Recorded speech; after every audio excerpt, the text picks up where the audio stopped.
नमस्कार। जो video YouTube पर जा रहे हैं वहां प्रश्न भी पूछे जा रहे हैं और अच्छे अच्छे प्रश्न पूछे जा रहे हैं। मुझे इस बात की बड़ी खुशी है।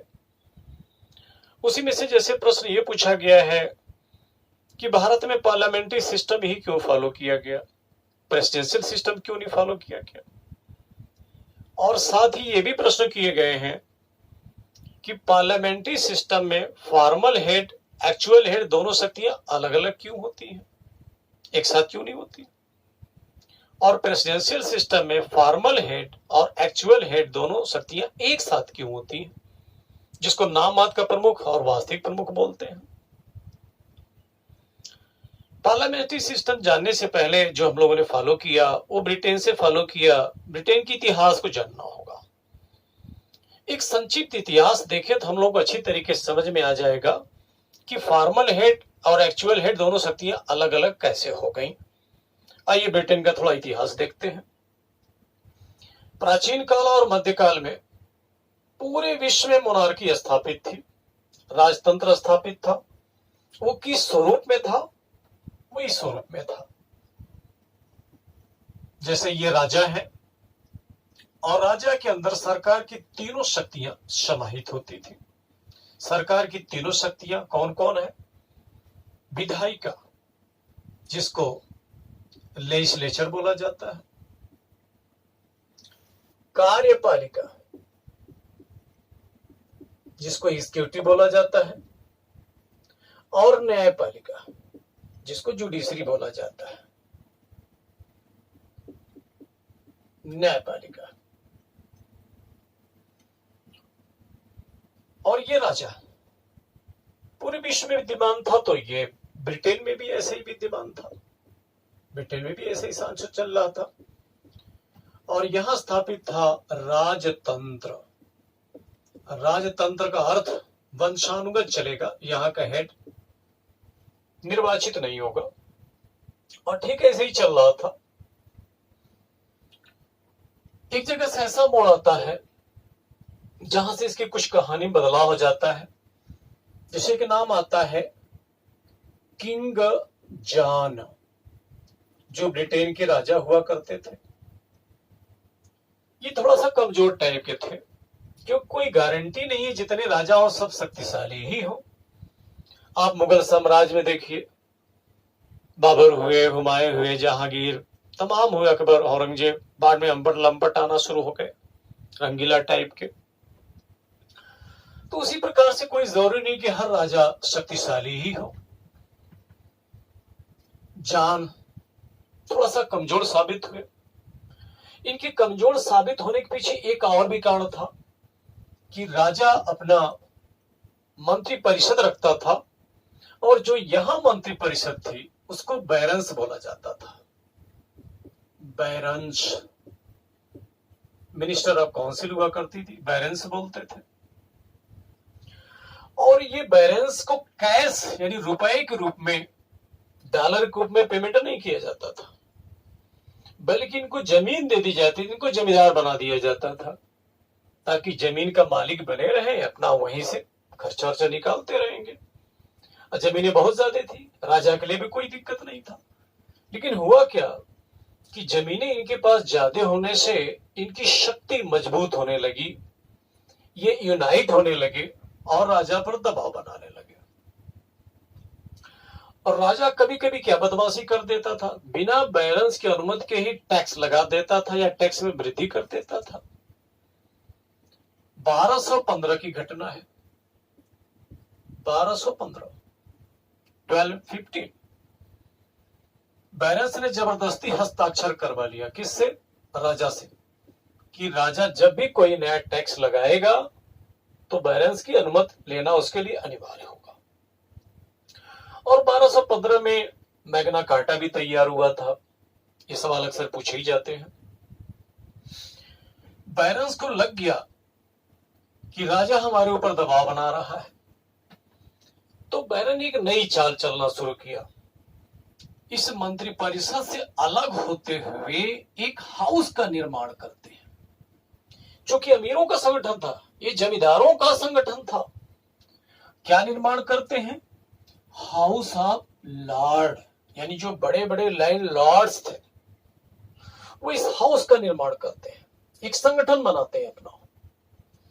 और इनके दिमाग में ये भी बातें आती हैं, अगर राजा के ऊपर दबाव बनाए रखना है तो जनता का समर्थन बहुत जरूरी है। तो ये क्या करते हैं, एक और ऑर्गेनाइजेशन बना लेते हैं, एक और हाउस बना लेते हैं जिसको बोला गया हाउस ऑफ कॉमन। और यहां पर राजा मान लेते हैं, किंग। ये तीनों मिला दिया जाए तो इसी का नाम पार्लियामेंट कहा गया। पार्लियामेंट। और इस तरीके से 13वीं शताब्दी में पार्लियामेंट अस्तित्व में आ जाती है। 1265 से शुरुआत हो जाती है इसकी, स्टार्टिंग देखेंगे तो 1265 से ही प्रक्रिया चालू कर देते हैं ये लोग। हालांकि अधिकार तो यहीं से लेना शुरू कर दिए थे। और इस तरीके से पार्लियामेंट का उद्भव हो जाता है और इसमें शक्तियां पार्लियामेंट अर्जित कर लेती है और राजा कहीं न कहीं कमजोर होने लगता है। खैर जो भी हो, राजतंत्रात्मक व्यवस्था है, राजतंत्र चली रहा पीढ़ी दर पीढ़ी ऐसे। और उसी में नाम आता है एलिजाबेथ का,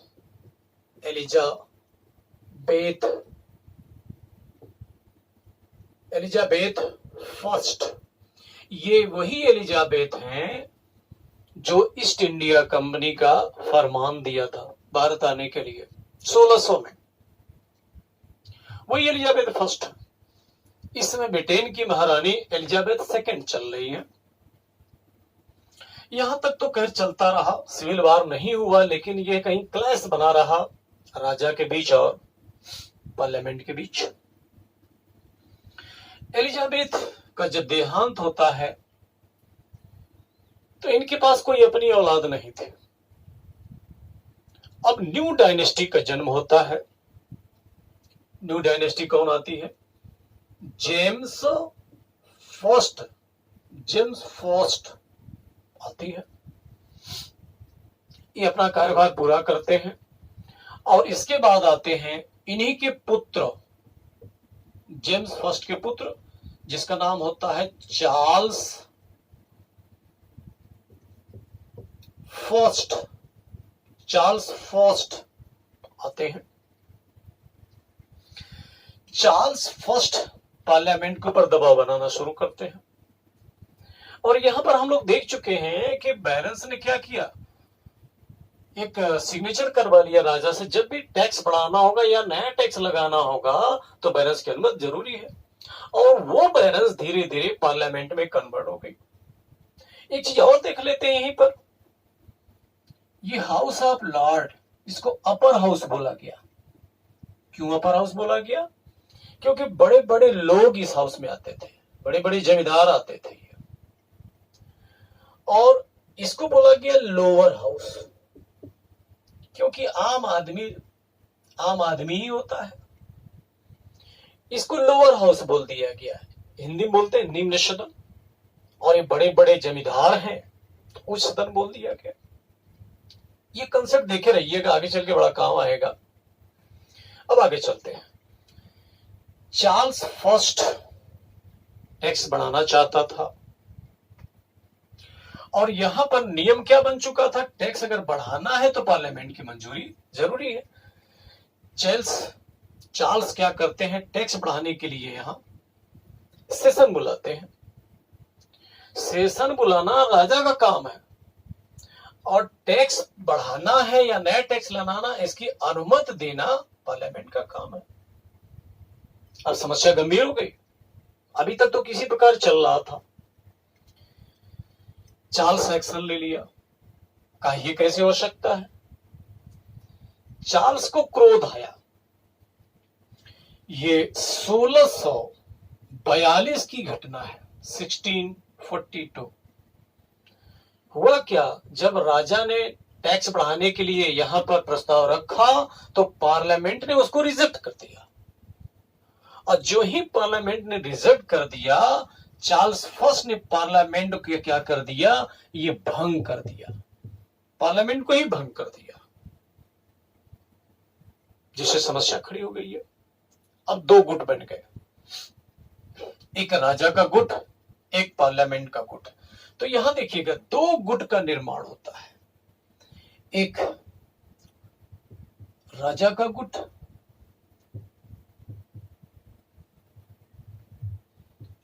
राजा का गुट, और दूसरा है ये पार्लियामेंट का गुट, पार्लियामेंट का गुट। राजा के गुट का नेतृत्व तो चार्ल्स फर्स्ट कर रहा था, जबकि पार्लियामेंट के गुट का जो नेतृत्व कर रहा था ओलिवियर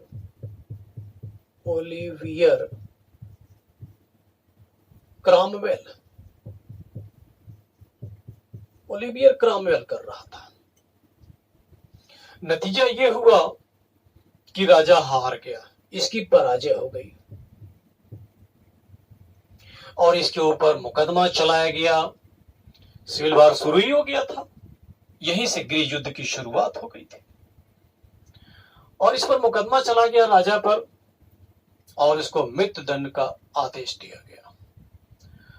और मृत्युदंड वो भी ऐसा कि जनता इसको सजा देगी, क्योंकि टैक्स यही बढ़ा रहा था। तो 1649 का समय था। संजोग से वही दिन 30 जनवरी जो गांधी जी से संबंधित है, 30 जनवरी का दिन था 1649 के दिन इनको मृत्युदंड दे दिया जाता है। बड़ा विभत्स मृत्युदंड, जनता पीट पीट करके इनको मार डालती है। इस विभत्स दृश्य को देख करके जो इनका पुत्र था भाग चला था। कहां भाग गया था? फ्रांस भाग गया था, फ्रांस। इनके पुत्र का नाम था चार्ल्स द्वितीय। चार्ल्स द्वितीय ये फ्रांस भाग गए थे और सिर्फ यही नहीं भागे थे, इनके गुरु जिनका नाम था हाब्स, वो भी भाग गए थे। अब यहां देखिएगा, इनका तो देहांत हो गया, मार दिया गया, मृत्युदंड की सजा दी गई थी और चार्ल्स सेकंड जो इनका पुत्र था फ्रांस भाग गया। अब ये क्या हुआ, पूरा राजा विहीन हो गया ब्रिटेन। अब ब्रिटेन का शासन कौन संभाल रहा है? एक सैनिक संभाल रहा है जो नेतृत्व कर रहा था, ओलिवियर क्रॉमवेल संभाल रहा है। इस तरह चलता रहा। 1658 की घटना है, क्रॉमवेल की मृत्यु हो जाती है। हालांकि पार्लियामेंट पहले से ही डर रही थी कहीं क्रॉमवेल तानाशाह न बन जाए। पार्लियामेंट चाहती थी कोई राजा आ जाए, लेकिन दिक्कत वही था, कहीं कोई ऐसा राजा या फिर समस्या पैदा हो। तो इस तरह करते करते क्रॉमवेल अपना संचालन कर ही रहा था, लेकिन क्रॉमवेल ने दुष्टता नहीं किया, चला। लेकिन ये पार्लियामेंट को शक था कहीं दिक्कत हो जाएगी और एक स्टेबिलिटी चाहिए ब्रिटेन में, और स्टेबिलिटी राजा के रहते ही आ सकती है। तो पार्लियामेंट ने क्या किया, चार्ल्स को बुलाना चाहा, चार्ल्स सेकंड को बुलाना चाहा, संदेशा देते हैं कि आप आ जाइए, आप राजा बनिए। लेकिन चार्ल्स द्वितीय आता नहीं, क्योंकि डरा हुआ था। उसको लगा कहीं चार्ल्स तो नहीं बुलाया जा रहा है कि हमको मृत्युदंड दे दिया जाए। चार्ल्स की गुरु हाब्स को बुलाया गया, हाब्स भी डर गए। हाब्स ने अपनी पुस्तक लेवायथन में लिखा है कि माया और भय जुड़वा पैदा हुए थे। भय कोई इंसान नहीं था, भय एक डर, क्योंकि जिस समय हाब्स पैदा हुआ था उसमें सिविल वार चल रहा था, चार्ल्स फर्स्ट शुरू हो गया था यहां। तो न गुरु आया न चेला आया। बाद में फिर आग्रह किया गया पार्लियामेंट द्वारा। तो चार्ल्स को समझ में आ गया, चार्ल्स सेकंड को, कि वास्तव में हमको बुलाया जा रहा है, हमको मृत्युदंड देने के लिए नहीं बुलाया जा रहा। जब उसको पूर्णतः विश्वास हो गया तो चार्ल्स द्वितीय आता है। चार्ल्स द्वितीय शासन सत्ता संभाल लेता है, लेकिन किसी प्रकार की कोई हरकत नहीं करता है। जैसे जैसे पार्लियामेंट कहती है वैसे वैसे वो काम करता है, इसलिए किसी प्रकार की कोई दिक्कत नहीं हुई। अब एक समस्या और यह खड़ी हो जाती है कि चार्ल्स दूसरी के पास कोई औलाद नहीं थी, तो नतीजा क्या हुआ कि जेम्स जो द्वितीय था, जो चार्ल्स द्वितीय का भाई था, ये भाई था चार्ल्स द्वितीय का, इसने दावा किया कि हमको राजा बना दिया जाए। लेकिन पार्लियामेंट के सामने एक बहुत बड़ी समस्या पैदा आ गई। समस्या क्या आती है कि ये तो कैथोलिक है, और जबकि पार्लियामेंट में मैक्सिमम सदस्य प्रोटेस्टेंट वाले हैं, और ब्रिटेन की अधिकतम आबादी प्रोटेस्टेंट की है, कैथोलिक अल्पसंख्यक है सब ईसाई, लेकिन प्रोटेस्टेंट कैथोलिक में आपस में क्लैश बना रहता है, जैसे इस्लाम में शिया सुन्नी में बना रहता है। तो पार्लियामेंट के सदस्य नहीं चाह रहे थे कि कोई कैथोलिक राजा बने, लेकिन फिर भी इसको बना देते हैं। क्यों बना देते हैं, उसके पीछे कारण देखिएगा कि जेम्स द्वितीय अक्सर बीमार रहता था। पार्लियामेंट जानती थी कि बहुत जल्दी ये मर जाएगा। अच्छा, इसके पास 2 पत्नियां थी। पहली पत्नी से केवल लड़की थी, यानी लड़कियां ही केवल थी, और दूसरी पत्नी के साथ कोई बच्चा ही नहीं था। तो पार्लियामेंट को लगा कि लड़कियों में सबसे बड़ी लड़की जो है उसका नाम मेरी है। मेरी का विवाह हुआ था नीदरलैंड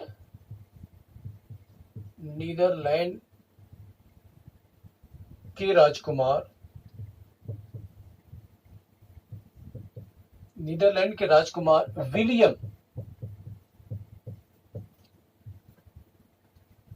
विलियम थर्ड, और ये प्रोटेस्टेंट हुआ करते थे। अब मेरी भी प्रोटेस्टेंट हो गई थी, कैथोलिक नहीं रही।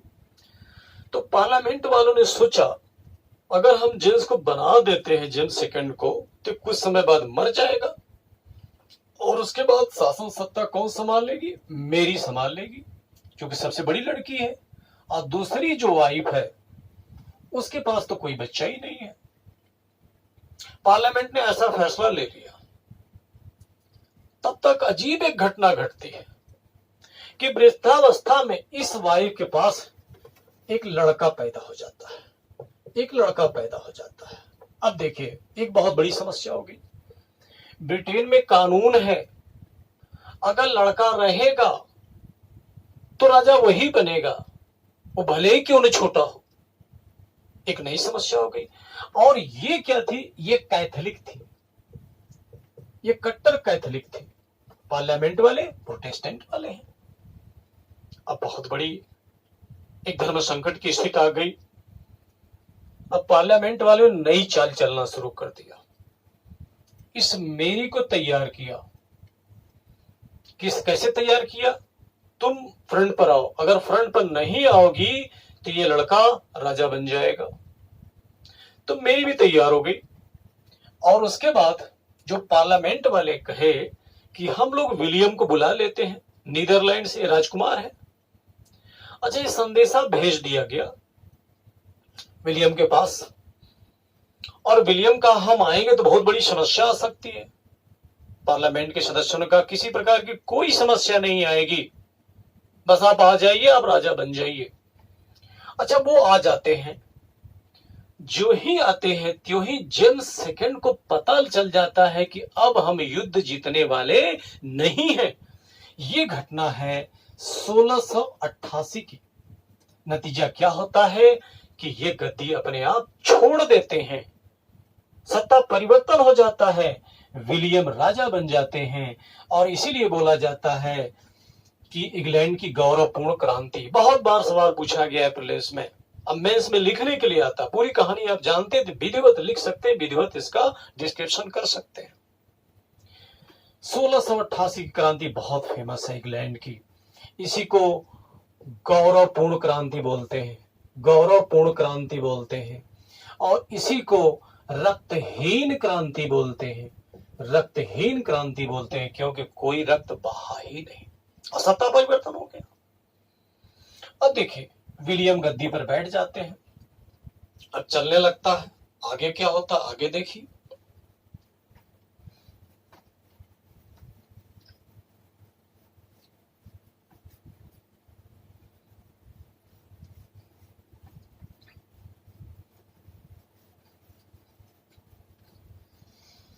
जब विलियम गद्दी पर बैठ जाते हैं, उसके पहले पार्लियामेंट ने उनसे सिग्नेचर करवा लिया था कि आप वही कार्य करेंगे जो पार्लियामेंट आपको कहेगी, उसका बगावत आप नहीं करेंगे। अच्छा, विलियम्स तैयार हो जाते हैं, उनके लिए किसी प्रकार की कोई दिक्कत नहीं थी।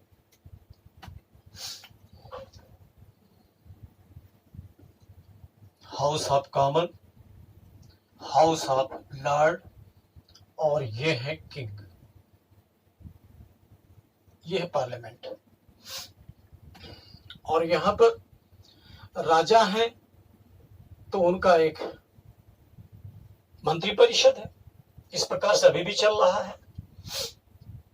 इस तरह चलते चलते आगे एक और मोड़ आता है, आगे एक नए प्रकार का मोड़ आता है। क्या मोड़ आता है? एक नाम आता है जिसका नाम है जॉर्ज फर्स्ट। ये राजा बनते हैं ब्रिटेन का। संयोग देखिए, इस ब्रिटेन के राजा को इंग्लिश नहीं आती है। कितने आश्चर्य की बात है कि ब्रिटेन का राजा हो और इंग्लिश ना आए, परंतु ऐसा था। अच्छा, ऐसा हुआ क्यों? क्योंकि इस राजा की पूरी परवरिश जर्मनी में हुई थी, जिससे इसको जर्मन भाषा आती थी, इसको इंग्लिश नहीं आती थी। तो नए प्रकार का संकट पैदा हो गया। अब उस संकट का समाधान के लिए एक नई दिशा का जन्म लेता है। वो नई दिशा का क्या जन्म लेता है, ये जॉर्ज फर्स्ट मान लेते हैं, जॉर्ज फर्स्ट।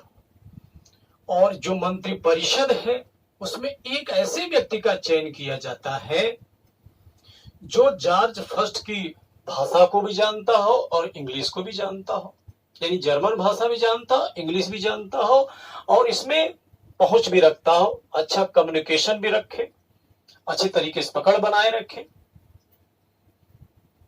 ये घटना है 1721 का। यहां पर ऐसे व्यक्ति को बैठाया जाता है, यह देखिए, यहां पर ऐसे व्यक्ति को बैठाया जाता है जो राजा की भाषा भी जानता हो और प्रजा की भाषा भी जानता हो। राजा की भाषा जर्मन और प्रजा की भाषा इंग्लिश। तो इस तरीके से ब्रिटेन का जो पहला पीएम बनने वाला था वो था sir Robert Walpole. Sir Robert Walpole ये पहला ब्रिटेन का प्रधानमंत्री बना। और देखिए क्या क्या स्ट्रक्चर परिवर्तन आ गया कि जो मंत्री परिषद के सदस्य हैं ये विधायिका में से आएंगे, और साथ ही जब विधायिका में से आ रहे हैं तो एक और प्रोसीजर बन गया कि मंत्री परिषद की सलाह मानने के लिए राजा बाध्य होगा, यानी अपनी मर्जी से कुछ नहीं करेगा। तो एक स्ट्रक्चर निकल के आया। इसी स्ट्रक्चर का नाम होता है पार्लियामेंट्री सिस्टम, जिसको बोलते हैं संसदात्मक शासन व्यवस्था। इसी को पार्लियामेंट्री सिस्टम बोलते हैं। और यही जन्म हुआ और पूरे विश्व में फैलता चला गया।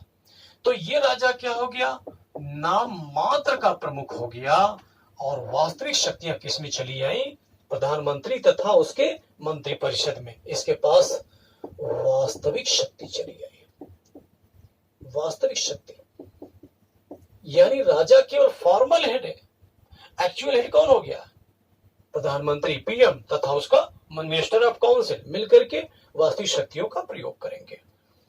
तो इस तरीके से ब्रिटेन में उद्भव हुआ पार्लियामेंट्री सिस्टम। अब थोड़ा सा देखते हैं कि प्रेसिडेंशियल सिस्टम का इतिहास क्या है, कैसे वो उद्भव हुआ, उसको भी देख लिया जाता है।